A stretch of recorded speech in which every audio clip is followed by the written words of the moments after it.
आत्मा चैनल देख रहे सभी दर्शकों का स्वागत है। मैं हूं पंकज भारती। आज बात करेंगे मेरी सोच मेरी समझ जो प्रोग्राम में यूनिटी स्ट्रेंथ के साथ मैं आपको जो हमारे गेस्ट हैं मैं उनसे आपको रूबरू करा दूं। नरेंद्र हरजाई जी आज हमारे साथ हैं। आपको पहले भी आपने इनकी बातों पर अमल किया होगा और अच्छी बातें जो है ये समाज को जोड़ने के लिए समाज को प्रेरित करती हैं। नरेंद्र जी आपका बहुत बहुत स्वागत है। धन्यवाद।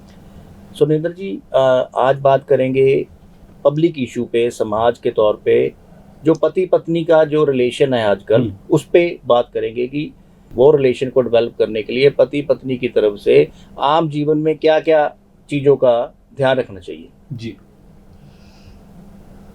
देखिए, ऐसे है पंकज जी, बहुत अच्छा टॉपिक है ये जी कि पति पत्नी का कैसे रिलेशन डेवलप होना चाहिए और कैसे रिस्पेक्टफुली लाइफ एक दूसरे के साथ स्पेंड करनी चाहिए। हर एक इंसान यही चाहेगा। मैं हमेशा ये बोलता हूँ कि पति पत्नी का जो प्यार है ना पंकज जी, वो लाजवाब होना चाहिए। ये इतना गहरा, इतना पवित्र रिश्ता है पति पत्नी का। गहरा कैसे है कि आपको दिल दिमाग में, ये दोनों के लिए है, पति और पत्नी के लिए, कोई टेंशन है, कोई स्ट्रेस है, कोई प्रॉब्लम क्रिएट होती है या कोई भी दुख सुख लाइफ का एक हिस्सा है, आप पति पत्नी का प्यार हुआ ना तो वो मुझे लगता है हवा हवाई हो जाती है। टेंशन दुख तकलीफें परेशानी सब हवा हवाई हो जाती है, दूर हो जाती है। मानते हो आप? पति पत्नी का वो प्यार है, इतनी ताकत है। मुझे लगता है कि जो पति पत्नी आपस में प्यार कम करते हैं या नहीं करते या टॉन्टिंग वे से बात करते हैं या एक दूसरे को नीचा दिखाने की कोशिश करते हैं जी। मैं अपने दर्शकों को ये कहना चाहूँगा कि नरेंद्र हरजाई कभी इन चीज़ों का समर्थन नहीं करते। वो कोई भी मेरा रिलेशन है, मेरा कोई भी रिलेशन है, जैसा भी है, मैं उनका समर्थन कभी नहीं करता। जो पति पत्नी आपस में लड़ाई करते हैं, झगड़ा करते हैं, तू मैं करते हैं, अक्सर होता ही है। देखिए अब क्या है, मान लो कि एक पति ने अपनी पत्नी को चार आदमी के बीच में बैठ के समाज सोसाइटी में या परिवार में मजाक किया, वो भद्दा मजाक किया या उल्टा सीधा मजाक किया या डिसरिस्पेक्ट की, मान लो आप पति ने की, क्या उस पति को ये बात नहीं समझनी चाहिए? आज मैं दर्शकों को ये कहना चाहूंगा कि वो आपकी पत्नी है, आपका नाम जुड़ा हुआ है, आप अपनी पत्नी का मजाक कर रहे हो, खिलवाड़ कर रहे हो, डिसरिस्पेक्ट कर रहे हो, नाम तो आपका आएगा ना, किसकी पत्नी है? उसकी पत्नी है, ठीक है जी।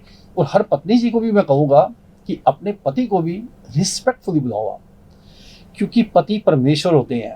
अगर आप पति का अपमान करते हो, डिसरिस्पेक्ट करते हो, मान सम्मान में कमी छोड़ते हो, तो फिर आप ये समझ लो कि आप पति परमेश्वर को डिसरिस्पेक्ट दे रहे हो और वही परमेश्वर जो भगवान जी होते हैं वही आपको रिटर्न चार गुना देंगे। हर पति का फर्ज बनता है, हर पत्नी का फर्ज बनता है। पति का ये फर्ज बनता है कि अपनी पत्नी को लक्ष्मी का रूप मानो। लक्ष्मी क्या होती है? हम लक्ष्मी की पूजा करते हैं। अभी दिवाली थी तो हमने सबने पूजन की। हम लक्ष्मी माता से कहते हैं कि हमारे घर में सुख शांति धन धान्य की जो है ना बरसात हो, मांगते हैं ना हम लक्ष्मी से, सुख समृद्धि रहे, सुख समृद्धि रहे और हर वो मीन्स की पैसों की कमी ना आए, बरकत रहे, मांगते हैं ना। तो जब आप पत्नी का अपमान करेंगे, पत्नी को डिसरिस्पेक्ट करेंगे, तो मेरा ऐसा मानना, मेरा लाइफ का एक्सपीरियंस है, आपको लक्ष्मी जी कभी आपके ऊपर प्रसन्न नहीं हो सकते, आपके परिवार के ऊपर प्रसन्न नहीं हो सकते। जितने मर्जी आप माथे टेक लो या जितना मर्जी आप भगवान को मना लो, जितने मर्जी पोथी ग्रंथ पढ़ लो आप, मैं चाहता हूं कि पत्नी को एक नाम आने से ही, देखिए मैं आज 60 साल का हूँ, 36 साल में मैं भगवान से कहता हूँ कि मुझे एक दिन, एक मिनट, एक घंटे के लिए, एक सेकंड के लिए मैं अपनी पत्नी से अलग नहीं रह सकता, नहीं हो सकता। और भगवान से एक ही प्रार्थना करता हूँ कि पति पत्नी का लाइफ टाइम हमारा प्यार और हमारी यूनिटी और हमारी सुख शांति बनी रहे। अच्छी बात है। लोगों के लिए भी ये अच्छी सोच के, आपने इतनी अच्छी सोच के साथ आप जो लोगों को बातें बताते हो, ये कहीं ना कहीं लोगों के जहन में ठहरती हैं बातें जी। क्योंकि जैसे आपने नरेंद्र जी, आप पहले भी आपने कई ऐसी चीज़ें लोगों के सामने की हैं और ये चीज़ें आनी भी चाहिए जो आज के जो दौर चल रहा है आज का समाज में जी। तो मैं पति पत्नी के रिश्ते की बात कर रहा था। अगर वो रिश्ता सही टाइम पे अच्छे तरीके से ना निभे तो आने वाले जो बच्चे हैं, जो उनका फ्यूचर है, उन पे क्या असर पड़ सकता है? ये आपने एक अच्छा सवाल किया। इससे क्या होता है कि मैं ये समझता हूँ कि पति पत्नी का प्यार नहीं होगा, स्वाभाविक है, आपका बेटा है बेटी है, वो भी आपसे वही सीखेंगे जो आप घर में करते हो। उसके बाद जब वो अपनी उम्र में आएंगे, शादी की उम्र में आएंगे, आप शादी के लिए लड़का देखेंगे या लड़की देखेंगे अपने बच्चों के लिए, तो संस्कार तो वही पनप रहे हैं ना उनके मन में, दिल दिमाग में, तो वही वो अपनी पत्नी के साथ या अपने पति के साथ करेंगे। हर माता पिता से मेरा एक आग्रह है कि अपने बच्चों के सामने अगर आपको कोई गिला शिकवा शिकायत है, चलो मैं मानता हूँ कोई है, तो एक बंद कमरे में किसी को दीवारों तक पता नहीं होना चाहिए कि आप पति पत्नी आपस में लड़ रहे हो या एक दूसरे को समझा रहे हो। बंद कमरे की दीवारों को भी नहीं पता होना चाहिए। मैं उस टाइप का एक इंसान हूँ। मुझे लगता है लोग खेल तमाशा बना देते हैं, कोर्ट कचहरी में खड़ा कर देंगे, वो सड़कों पे तमाशा बना देंगे, मेरा पति ये है, मेरी पत्नी ये है। मैं ये कहता हूँ कि अगर पति आपका मान लो गलत है, या वो आपका कहना नहीं मानता, या आपको अंडर एस्टिमेट करता है, या चलो 100 बुराइयां होंगी, लेकिन वो पति तो आपका ना, नाम किसका होगा जी? उस बेटी से मैं आग्रह करूंगा, आपका नाम तो बेटा आपका भी आएगा कि आपका पति ऐसा है, या वो पति को भी कहूंगा कि आपकी पत्नी ऐसी है, वो आपका भी नाम आएगा और दोनों परिवारों का नाम आएगा। 2 परिवार होते हैं, बेटे का और बेटी का, दोनों परिवार, उनके ऊपर भी एक प्रश्न चिन्ह लगता है कि माँ बाप के संस्कारों की कहीं ना कहीं कमी है जो ये आपस में लड़ते हैं। कि लड़ना क्या है, पता नहीं कैसे पंकज जी, मैं हैरान हूँ कि लोगों को लड़ाई झगड़ा, पति पत्नी को लड़ाई झगड़ा करने की फुर्सत कैसे मिलती है। हमें तो प्यार करने से और एक दूसरे को निहारने में ही फुर्सत नहीं है। मैं सच बोलता हूँ, यही एक सोच है, तभी आपका प्यार होगा। पति पत्नी का तो सपने में भी मैं नहीं चाहता कि लड़ाई झगड़ा हो या एक दूसरे को गिला शिकवा दे, सपने में भी। वो भी मैं अपने आप को समझूंगा कि मेरा दिन वो आज अच्छा नहीं है या वो मेरी रात अच्छी नहीं है। प्यार से रहो, जिंदगी बहुत हसीन है, एक बार जन्म मिला। जब आप पत्नी और पति का चुनाव करते हो तो भगवान को साक्षी मान के बोलो कि हम अपना जीवन ऐसे गुजारेंगे। सो कई बार ऐसे होता है ना, समाज में रिश्ता अच्छा ना हो, संबंध अच्छा ना हो, तो जो समाज सामने वाले जो कह सकता हूँ, वो उस कपल की ना इतनी रिस्पेक्ट नहीं रहती जी समाज में, क्योंकि दूसरे समाज वाले लोग फिर बातें करते हैं, ये लड़ाई झगड़ा रहता है इसमें, जहाँ दोनों मियाँ बीवी लड़ते रहते हैं आपस में, बच्चों में क्या शिक्षा जाएगी। सो वो भी एक बहुत बड़ा फैक्टर है नरेंद्र जी। समाज में भी उस पति पत्नी के या उस कपल के इतनी, मतलब अगर कहे तो नंबर डाउन हो जाते हैं समाज में। बिल्कुल आपने ठीक कहा, और मैं इसको जरा थोड़ा सा अपने तरीके से बात को कंप्लीट करता हूँ। देखिए, पति पत्नी का जैसे आपने कहा ना, मैं सहमत हूँ। सबसे पहले जो पति पत्नी लड़ते झगड़ते हैं, मैं उनसे आग्रह है कि मेरी बात को थोड़ा समझ लेना, आपको ही भला होगा। मैं समझता हूँ कि सबसे पहले पति और पत्नी एक दूसरे की निगाह से गिर जाते हैं। देखिए, आप सोचना मेरी बात को मैं क्या बोल रहा हूँ। नहीं, बड़ी बड़ी अच्छी डूंगाई वाली बात कही है। मैं कहता हूँ कि पति ने अगर अपनी पत्नी को डिसरिस्पेक्ट की या अंडर एस्टिमेट किया या परेशान किया, दुखी किया, तो पत्नी की दिल दिमाग में कभी वो इज्जत आपके प्रति नहीं हो सकती। और अगर पत्नी ने ऐसा किया, अपने पति को लड़, आज मैं देखता हूँ समाज सोसाइटियों में जाता हूँ, कितनी पार्टियों में वो कपल अपने में एक ऐसा भद्दा मजाक करेंगे, मैं तो कई जगह से उठ के बाहर आया तो अपनी पत्नी का मजाक कर रहे हैं, अपने पति का मजाक कर रहे हैं। अरे आप ये समझो कि वो आपकी चॉइस है, आपके माता पिता की चॉइस है। मैं हर बेटा और बेटी को कहूँगा, जो पति पत्नी है वो उनकी चॉइस है, या मान लो आपकी चॉइस है, तो आपके भगवान ये नहीं देखते कि जब आपने शादी की, 7 फेरे दिए, वो पंडित जी 7 वो लकीरें लगाते हैं और उनको मिटाते हैं, और अग्नि के सामने आप प्रत्यक्ष प्रमाण वो बात करते हो कि हम जीवन भर एक दूसरे का साथ देंगे। वो कस्में, वो वादे, वो सारी शर्तें कहाँ चली जाती हैं? अग्नि देवता के सामने। देखिए, हम अग्नि देवता के सामने 7 फेरे देते हैं, बड़े वो मंत्र पढ़ते हैं, जो भी पंडित जी अपनी पाठ पूजा करते हैं, अग्नि को साक्षी मान के, भगवान को साक्षी मान के करते हैं। फिर हमारा धर्म, हमारी बातें, हमारी एजुकेशन, हमारी धन दौलत, हमारी समझदारी, इंटेलिजेंसी कहाँ चली जाती है? मैं ये पूछना चाहता हूँ सभी से।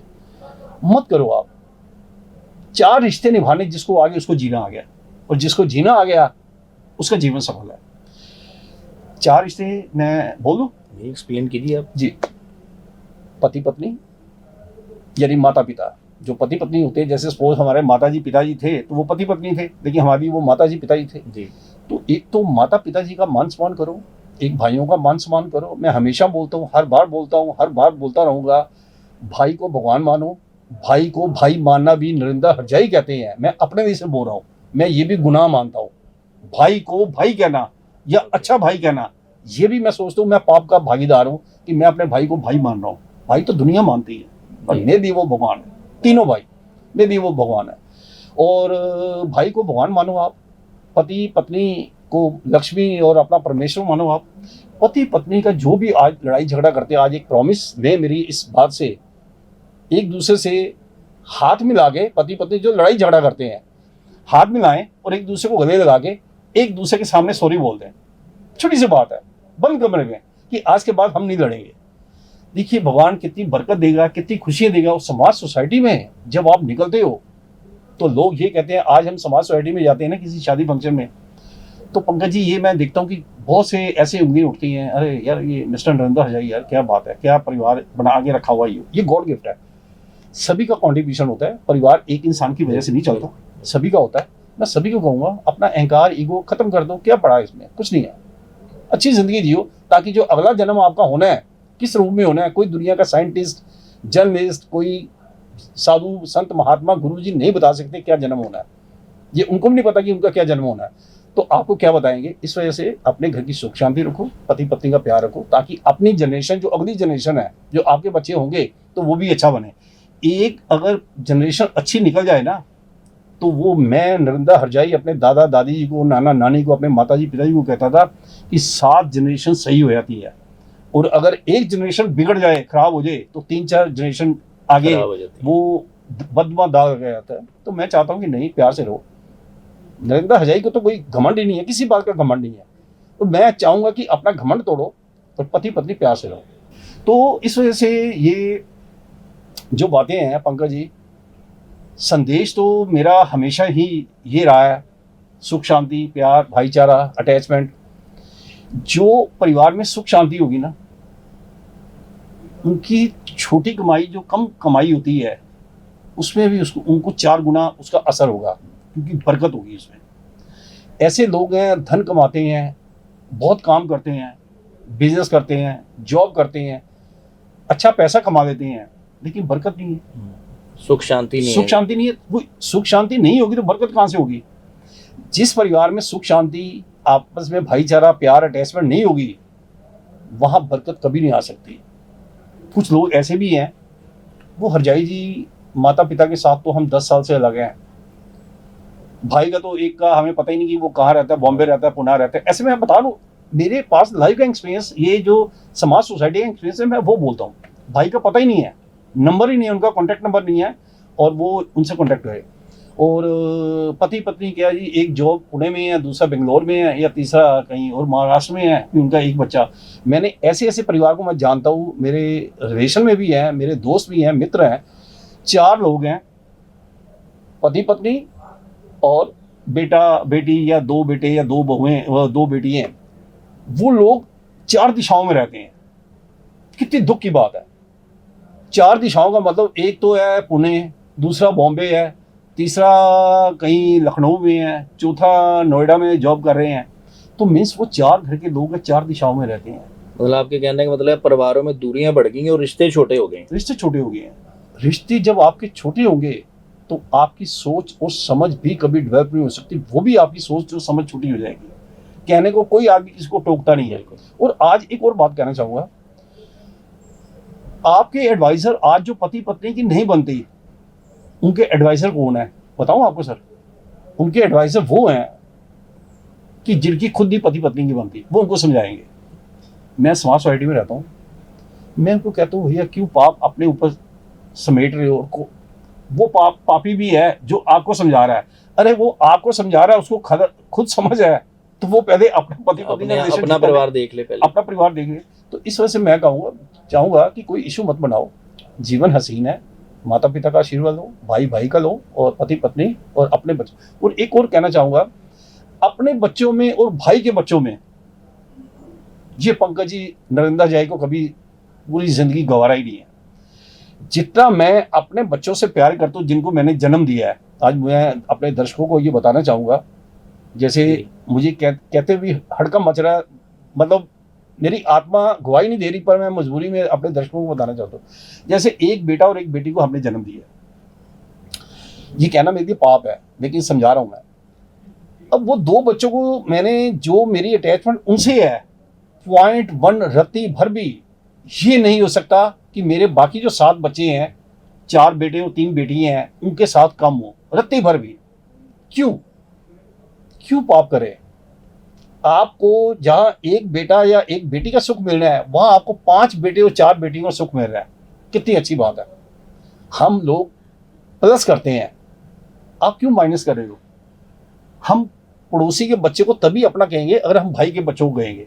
आज लोगों को आप पड़ोसी से प्यार है, एक दूसरे से प्यार करेंगे, एक दूसरे का मान सम्मान करेंगे, एक दूसरे के बच्चों को अपना बच्चा बना देंगे, लेकिन भाई के बच्चों से वो बात करना भी पसंद नहीं करते। सो आजकल का दौर है ना, जो दूर होते जा रहे हैं रिश्ते सारे। जी। तो आपने जॉइंट फैमिली की बात की भी, ब्रदर के बच्चे हों या सिस्टर के बच्चे हों, उनको अपना जी नज़र से देखना चाहिए। लेकिन आजकल तो जो रिश्ते हैं ना नरेंद्र जी, पहले होता था चाचा जी आ गए, ताऊ जी आ गए, अब जी, वो जी। चाचा जी की जगह, ताऊ जी की जगह अंकल आ गए, जी आंटी जी आ जी, गई, जी, पता ही नहीं है वो। रिश्ते खत्म हो जी हो जी रहे हैं। जी। और जो आजकल की बच्चे हैं, जो टीनेजर्स हो गए हैं, उनको पूछ लो अभी दादा दादी की क्या कहानियां सुनाई आपको, क्या किस्से सुनाए, दे हैव डॉट, पता ही नहीं उनको कुछ। मैंने ऐसे ऐसे देखे हैं कि दादा दादी ने अपने पोते की शक्ल नहीं देखी और पोते ने अपने दादा दादी की शक्ल नहीं देखी, जिनकी उम्र 12, 13, 14 साल की एज है। जो पोते की दादा दादी को देखते नहीं, पहचान ही नहीं सकते। आप उनके साथ चले, दादा दादी को देखे उनको पता ही नहीं है, जब तक आप बताएं नहीं कि ये आपके दादा दादी है। और एक इसमें सबसे बड़ी माँ की कमी होती है, पिता की कम होती है, क्योंकि पिता बच्चों के साथ टाइम कम स्पेंड करते हैं। बिल्कुल। देखिए फर्क है ना। पिता तो सुबह 9 to 5 या 9 to 8 जो भी 10 घंटे की, 8 घंटे की, 12 घंटे की ड्यूटी है, तो वो वहां बिजी होते हैं। ये माँ का फर्ज बनता है। मैं हर माँ से कहूंगा, एक आग्रह करूंगा, अपने बच्चे को, वो आपकी इज्जत कहीं भागी नहीं जा रही, आपकी इज्जत तो होगी, लेकिन अपने पहले सास और ससुर की इज्जत करना सिखाओ और खुद भी सीखो। अगर आप सास और ससुर को दुख दोगे, तो मैं देश की बेटी को ये कहूंगा कि आप ये मत भूलना कि वो दुख आपके पास आएगा ही आएगा। आप माता पिता सास ससुर का मन मत दुखाओ। मैं हर औलाद को, हर बेटे को, बेटी को, दामाद जी को, बहू को कहना चाहूंगा, कभी भी अपने एल्डर जो ब्लड रिलेशन है उनका मन मत दुखाओ। आप अपने पाप से कहीं भाग नहीं सकते। आप दुनिया के किसी भी जगह चले जाएंगे, वो आके पाप आपको दुख के घेरे में एक दिन जरूर गिरेंगे। नरेंद्र जी, एक बात की आपने रिश्ते को लेकर जी जैसे आजकल की बहुएं हैं जी वो अपनी सास की सेवा नहीं कर रही हैं। जी जीवन चल रहा है, सास बीमार हो गई, बाहर वाले नर्स रख ली या कोई देखने के लिए कोई स्टाफ रख लिया। जी तो ऐसी जो चीजें हैं, जब घूम के चक्कर जब घूमता है, जी तो वो जो सास है वो तो बीमार होगी, उसकी देखरेख नहीं की उसकी बहू ने, लेकिन वो जो उनकी बहू है वो भी अपने टाइम पे जाके बीमार होगी, तो क्या ये चक्कर घूम के वैसे ही घूमेगा वहां भी, उनको भी देखने पड़ेंगे ये दिन। बिल्कुल घूमेगा, और वो 4 गुना से 10 गुना तैयार हैं ये इस पनिशमेंट को भुगतने के लिए। मैं आज देश की हर बेटी को कहूंगा कि अगर आप शादी के बाद अपने सास और ससुर को दुख दोगे, तो बेटा, मैं तो देश की बेटी को बेटी कह के बात करता हूं, आप ये मत भूलना कि वो दुख नहीं मिलेगा। आप अगर दुख देने की आपको आदत है, तो आप उतना दुख देना कि जितना 4 गुना बर्दाश्त कर लो आप। 4 टाइम्स होता है ये। आप ये नहीं है कि आपने मेरे को एक बुरा शब्द कह दिया और मैंने आपको कह दिया, हिसाब बराबर हो गया। शुरुआत अगर आपने एक गलत शब्द से की, तो वो आप 4 गुना भुगतने को तैयार रहना। मैं आज देश की बेटियों से या देश के जो बेटे हैं, मैं उनसे बात कर रहा हूँ। मेरा मैसेज सबके लिए होता है। मेरा ये पर्टिकुलर ये नहीं है कि इस धर्म को है, मैं तो सभी धर्म का मान सम्मान करता हूँ। मेरे लिए राजनीतिक पार्टी, पक्ष या विपक्ष, सभी रिस्पेक्टेड है। मैं खुले मंच पे बोल रहा हूँ। मैंने कभी ना तो किसी का विरोध करता हूँ, ना किसी के अंगेंस्ट बोलता हूँ, ना कोई मेरे अंगेंस्ट बोलता है, क्योंकि मुझे भी मान सम्मान सोसाइटी देती है कि आप न्याय करते हो, जस्टिस करते हो। तो मैं चाहूँगा हर बेटी को अपनी माँ से ज़्यादा प्यार सास से करेंगे तो जीवन सफल हो जाएगा। आप अपने पिता से ज़्यादा अपने ससुर की इज्जत करेंगे, देश की हर बेटी के लिए है, वो चाहे मेरी बेटी हैं या बहुएं हैं या रिश्तेदारों की है या दोस्त पड़ोसियों की है, सबके लिए है कि अगर आपने अपनी बेटी को, और मैं सास ससुर को भी कहूंगा कि उनको बेटी मानो। बिल्कुल। ताली वो कहते हैं ना, एक हाथ से बचती नहीं है, 2 हाथ से बचती है। तो दोनों पक्ष बराबर होने चाहिए। जिस दिन आपके हर एक 145 करोड़ की पॉपुलेशन है, सबको कहूंगा, जिस दिन आपको ये पता चल गया 100 साल से जीवन आपका ज्यादा नहीं है और एक दिन दुनिया छोड़ के भगवान जी के पास जाना है, भगवान जी ने आपसे ये नहीं पूछना कि कितना बैंक बैलेंस है आपका, कितनी एजुकेशन है, कितनी डिग्री है, कितना आपने समाज सोसाइटी में अपना रसूख बनाया, आप धरती पे आपकी पोस्ट क्या थी, चाहे आप देश के राजा बन गए, आपसे सब सवाल जवाब वहाँ एक कतार में पूछे जाएंगे। और जो अच्छे इंसान होते हैं, जो किसी का बुरा नहीं करते, मेरा ऐसा मानना है कि वहाँ श्री राम जी बाएं फैला के फिर आपका स्वागत करेंगे और वो ये कहेंगे, आप मेरे बच्चे, आपने धरती पर ये किया। आज नरेंद्र हजाई जब दुनिया छोड़ के जाएंगे तो राम जी को बताएंगे ना कि हमने अपनी धरती पे जिस माता पिता की कोख से जन्म लिया, उनके साथ मैंने जीवन गुजारा, जिस भाई के साथ मैं बचपन में खेल के बड़ा हुआ, मैंने उसके साथ जीवन गुजारा, जिस पति पत्नी के साथ 7 फेरे दिए, मैंने उनके साथ जीवन गुजारा, और अपने बच्चों में और भाई के बच्चों में कोई फर्क नहीं रखा, मैंने ये फर्ज निभाया। श्री राम जी क्या करेंगे? सजा देंगे? सजा तो नहीं दे सकते। सजा तो इंसान भी चाहे तो मुझे तब भी कुछ सजा इंसान भी नहीं दे सकता, क्योंकि मैं किसी का बुरा करता ही नहीं। तो ये संयोग है, प्रयोग नहीं है। इसको हम प्रयोग नहीं कर सकते। ये लाइफ का एक संयोग है कि मेरे को भगवान ने ये बख्शा है। ये मैं अपने श्री राम जी की, श्री कृष्णा की, भगवान भोलेनाथ की, सबकी मेरे ऊपर कृपा दया दृष्टि है। ऐसी भगवान जी श्री राम जी बनाए रखना, ताकि मैं समाज सोसाइटी को निस्वार्थ सेवा कर सकूँ और बिना किसी का एक गिलास पानी पिए। यहाँ पानी मुझे इस वजह से पीना पड़ता है कि यहाँ आके फिर मैं मना नहीं कर सकता, लेकिन मुझे कोई आदमी एक गिलास पानी भी कभी मत पिलाए, मुझे मंजूर है। सो धन्यवाद नरेंद्र जी, आपने अच्छी सोच और अच्छी चीज़ों को, अच्छी समझ को आपने देखा। नरेंद्र जी ने जिस तरह से आपको जो बातें समझाई, ये समाज को भी चाहिए कि इन जैसे जो अच्छी बातें, अच्छी सोच रखने वाले जो शख्स हैं, इनकी बातों पर अमल करना चाहिए, ताकि समाज की तरक्की हो सके, समाज अपनी प्रगति पे चल सके। सो आत्मा चैनल देख रहे सभी दर्शकों का स्वागत है। धन्यवाद। धन्यवाद। सबका भला, सर्बत का भला। नमन।